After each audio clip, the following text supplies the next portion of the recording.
ഇതൊക്കെ ചർച്ച ചെയ്യുന്നതിനുള്ള ഒരവസരം ഉണ്ടാകണം എന്ന് പറഞ്ഞു.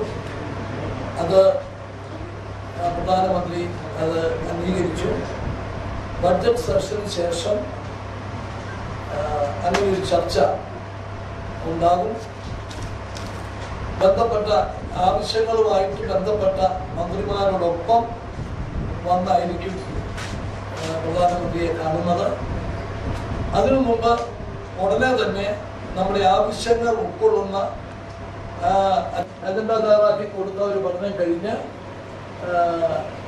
നിശ്ചയിക്കുന്ന തീയതിക്ക് മന്ത്രിമാരോടൊപ്പം ഞാനും വന്ന് വിശദമായ ചർച്ച നടത്തും.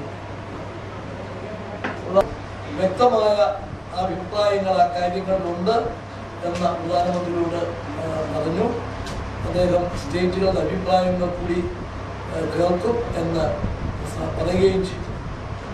രണ്ടാമതൊരു കാര്യം പറഞ്ഞത് FSCTയുടെ സാമ്പത്തിക പാക്കേജിനെ കുറിച്ചാണ്. അതിൻ്റെ ഒരു പ്രത്യേക സാഹചര്യം കഴിഞ്ഞ ഗവൺമെൻറ് കാലത്ത് എല്ലാ നടപടിക്രമങ്ങളും പൂർത്തിയാക്കി 550 കോടി രൂപയുടെ എക്കണോമിക് പാക്കേജ് അത് അംഗീകരിച്ചു.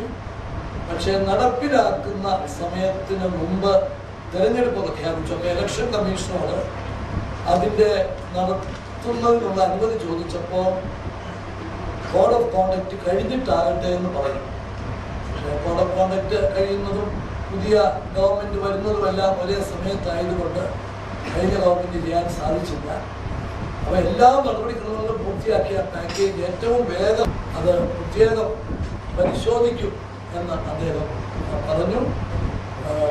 അത് സംബന്ധിച്ച് ആ പാക്കേജ് നടപ്പിലാക്കുന്നത് സംബന്ധിച്ച് വകുപ്പ്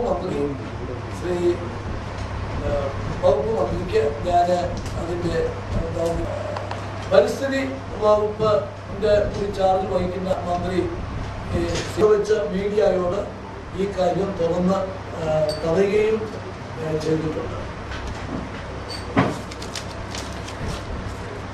നേതൃത്വവുമായിട്ടും ഞാൻ